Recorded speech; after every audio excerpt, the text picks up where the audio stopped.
3, 2, 1.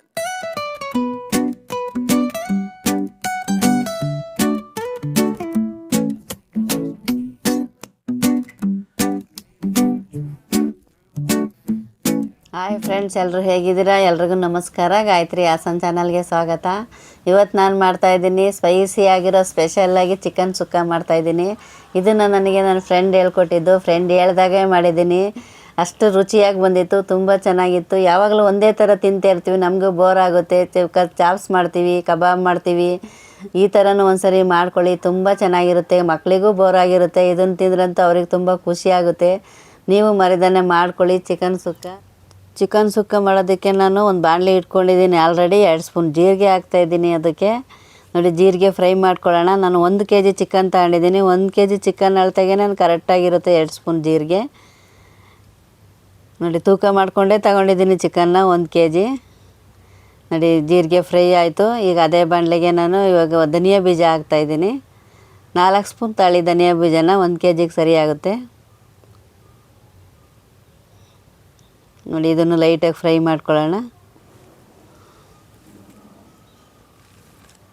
Ready ಆಯಿತು, ತೆಗಿತೀನಿ ಇದನ್ನು. ಇದಕ್ಕೆ ಒಂದು 1/4 ಟೀ ಸ್ಪೂನಷ್ಟು ನಾನು ಮೆಂತ್ಯ ಕಾಳು ಹಾಕ್ತಾಯಿದ್ದೀನಿ. ಮೆಂತ್ಯ ಒಂದು 1/4 ಟೀ ಸ್ಪೂನು ಕಾಳು ಮೆಣಸು ಹಾಕ್ತಾಯಿದ್ದೀನಿ. ಪೆಪ್ಪರು ಎರಡನ್ನೂ ಫ್ರೈ ಆಯಿತು. ಇವಾಗ ಅದನ್ನು ತೆಗಿತೀನಿ. ಇವಾಗ ಒಂದು 8 ಗುಂಟೂರು ಮೆಣಸಿನ್ಕಾಯಿ ಹಾಕ್ಕೊಳ್ತಾಯಿದ್ದೀನಿ. ಒಂದು 8 ಬ್ಯಾಡಗಿ ಮೆಣಸಿನ್ಕಾಯಿ ಹಾಕಿದ್ದೀನಿ. ಇದನ್ನು ಫ್ರೈ ಮಾಡ್ಕೋತೀನಿ. ಖಾರ ಸರಿ ಆಗುತ್ತೆ ಇದು 1 kg ಚಿಕನ್ನಿಗೆ. ನೋಡಿ, ರೆಡಿ ಆಯಿತು. ಇವಾಗ ಅದನ್ನು ತಗೊಳ್ತೀನಿ. ಇವಾಗ ಒಂದು ತಟ್ಟೆಗೆ ಹಾಕಿದ್ದೀನಿ. ನೋಡಿ, ಇದೆಲ್ಲ ತಣ್ಣಗಾಗಲಿ. ಇದ್ರ ಜೊತೆ ನಾನು ಒಂದು ಇಡೀ ಬೆಳ್ಳುಳ್ಳಿ ತಗೊಂಡಿದ್ದೀನಿ. ಸಿಪ್ಪೆಲ್ಲ ತೆಗೆದು ಇಟ್ಕೊಂಡಿದ್ದೀನಿ. ಇದೆಲ್ಲ ತಣ್ಣಗೆ ಹಾಕಿಡೋಣ ಒಂದು ಕಡೆ. ಇವಾಗ ನಾನು ಬಾಣಲಿ ಇಟ್ಕೊಂಡು ಎಣ್ಣೆ ಹಾಕಿದ್ದೀನಿ.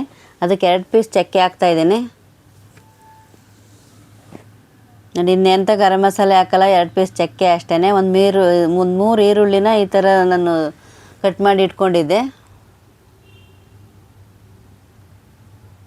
ನೋಡಿ, ಫ್ರೈ ಆಗಲಿ, ಲೈಟಾಗಿ ಫ್ರೈ ಆಗಬೇಕು. ಇದ್ರ ಜೊತೆ ನಾನು ಒಂದಿಡಿ ಕರ್ಬೇವಿನ ಸೊಪ್ಪು ಹಾಕ್ತಾಯಿದ್ದೀನಿ. ನೋಡಿ, ಇದನ್ನು ಲೈಟಾಗಿ ಫ್ರೈ ಆಯಿತು. ಎಲ್ಲ ಈರುಳ್ಳಿ ಎಲ್ಲ ಕಲರ್ ಚೇಂಜ್ ಆಗಿದೆ. ಇವಾಗ ನಾನು 1 kg ಚಿಕನ್ನ ಉಪ್ಪು ಅರಿಶಿನ ಪುಡಿ ಹಾಕಿ ನಾನು ಮಿಕ್ಸ್ ಮಾಡಿ ಇಟ್ಟಿದ್ದೆ. ನಾನು ಆವಾಗಲೇ ಅದನ್ನು ಹಾಕ್ತಾಯಿದ್ದೀನಿ. ನಾನು ಚಿಕನ್ನಿಗೆ ಮಿಕ್ಸ್ ಮಾಡಿಟ್ಟಿದ್ದೆ. ಉಪ್ಪು ನೋಡ್ಬಿಟ್ಟು ಹಾಕೋಬೇಕು ಅಷ್ಟೇ. ಫಸ್ಟ್ ಟೈಮ್ ಮಿಕ್ಸ್ ಮಾಡಿದರೆ, ಇಲ್ಲೇ ಚಿಕನ್ ಹಾಕ್ಬೇಕಾದ್ರೆ ಹಾಕಿದರೆ ನಿಮ್ಮ ಅಳತೆಗೆ ತಕ್ಕಷ್ಟು ಹಾಕೊಳ್ಳಿ ಉಪ್ಪನ್ನ. ನೋಡಿ, ಇದನ್ನು ಇವಾಗ ಬೇಯಕ್ಕೆ ಬಿಟ್ಬಿಡೋಣ. ಅದೇ ನೀರು ಬಿಟ್ಕೊಳ್ಳುತ್ತೆ. ನೀರು ಮೇಲ್ಗಡೆ ಏನು ಹಾಕಕ್ಕೆ ಹೋಗ್ಬಿಡಿ. ಇವಾಗ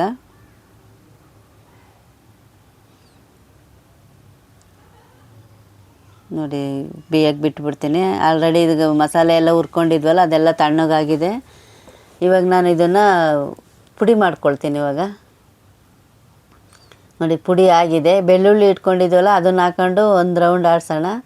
ನೋಡಿ, ನನ್ನ ಕೈಲಿ ಒಂದು ಇಡೀ ಬರೋಷ್ಟು, ಒಂದು ಮುಷ್ಟಿಗೆ ಎಷ್ಟು ಬರುತ್ತೋ ಅಷ್ಟು ಇಟ್ಕೊಂಡಿದ್ದೀನಿ ಬೆಳ್ಳುಳ್ಳಿನ. ಅದನ್ನು ಇವಾಗ ಲೈಟಾಗಿ ಪುಡಿ ಮಾಡ್ಕೊಳ್ತೀನಿ.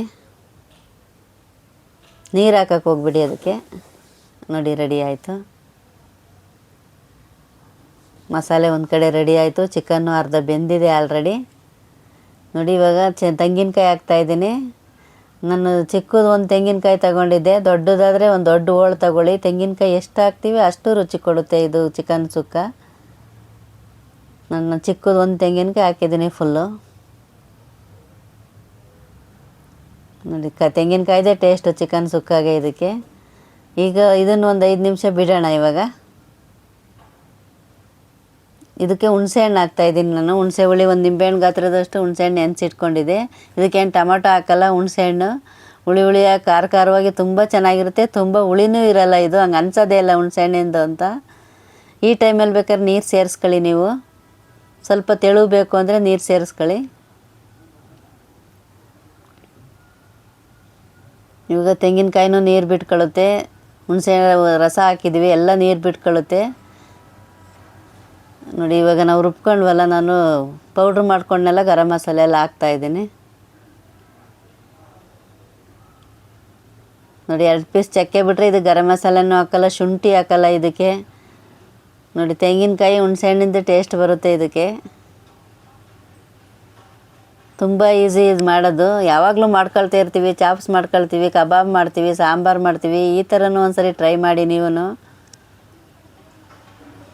ನೋಡಿ ಇವಾಗ ಬೇಯಕ್ಕೆ ಬಿಟ್ಬಿಡ್ತೀನಿ ಒಂದು 5 ನಿಮಿಷ. ಎಲ್ಲ ಮಸಾಲೆ ಹಾಕಿದ್ದೀನಿ ಇವಾಗ.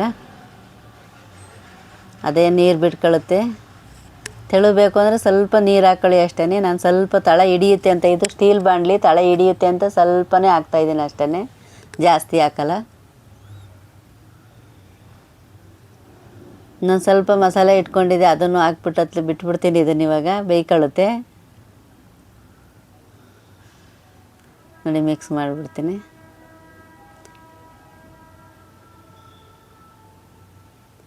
ಇವಾಗ ಒಂದು 2-3 ನಿಮಿಷ ಇದನ್ನು ಬಿಟ್ಬಿಡೋಣ. ಎಲ್ಲ ಕಾಯಿ ರಸ ಎಲ್ಲ ಇಳ್ಕೊಂಡಿರುತ್ತೆ. ರುಚಿ ಅಂತೂ ತುಂಬ ಚೆನ್ನಾಗಿ ಬಂದಿರುತ್ತೆ. ಫ್ರೆಂಡ್ಸ್, ಯಾರಾದ್ರೂ ಹೊಸ್ದಾಗಿ ನೋಡ್ತಾ ಇರೋದಿದ್ರೆ ನಮ್ಮ ಚಾನಲ್ ಸಬ್ಸ್ಕ್ರೈಬ್ ಮಾಡ್ಕೊಂಡು ನೋಡಿ. ನೋಡಿ ಎಲ್ಲ ರೆಡಿ ಆಯಿತು. ಇವಾಗ ನಾನು ಇದರ ಜೊತೆ ಚಪಾತಿ ಮಾಡಿದ್ದೆ. ಊಟದ ಜೊತೆ ಸೈಡ್ ಡಿಶ್ಶಿಗೂ ಚೆನ್ನಾಗಿರುತ್ತೆ. ಚಪಾತಿ ದೋಸೆಗೆಲ್ಲ ಚೆನ್ನಾಗಿರುತ್ತೆ ಚಿಕನ್ ಸುಕ್ಕ. ನೋಡಿ ಯಾವ ಥರ ಬೆಂದಿದೆ ಅಂದರೆ ತುಂಬ ಸಾಫ್ಟ್ ಇತ್ತು ಚಿಕನ್ ಅಂತೂ. ಮಕ್ಕಳಿಗಂತೂ ಇಷ್ಟ ಆಗುತ್ತೆ ತುಂಬ ಈ ಥರ ಮಾಡಿದರೆ. ನೋಡಿ ಚಪಾತಿ ಜೊತೆಗೆ ಅಂತೂ ಸೂಪರಾಗಿತ್ತು. ನೀವು ಮರಿದಾನೆ ಮಾಡ್ಕೊಳ್ಳಿ ಫ್ರೆಂಡ್ಸು. ಚಿಕನ್ ಸುಕ್ಕ ಚಪಾತಿ ಜೊತೆಗಾದರೂ ಮಾಡ್ಕೊಳ್ಳಿ, ಸೈಡ್ ಡಿಶ್ಶಿಗಾದರೂ ಮಾಡ್ಕೊಳ್ಳಿ, ದೋಸೆಗೂ ಎಲ್ಲ ಚೆನ್ನಾಗಿರುತ್ತೆ ಇದು. ನೋಡಿ ಎಷ್ಟು ಚೆನ್ನಾಗಿ ಬಂದಿದೆ ಅಂತ. ಸ್ಪೈಸಿಯಾಗಿತ್ತು, ತುಂಬ ಚೆನ್ನಾಗಿತ್ತು. ನೀವು ಮಾಡ್ಕೊಳ್ಳಿ ಮರಿದಾನೆ ಚಿಕನ್ ಸುಕ್ಕ.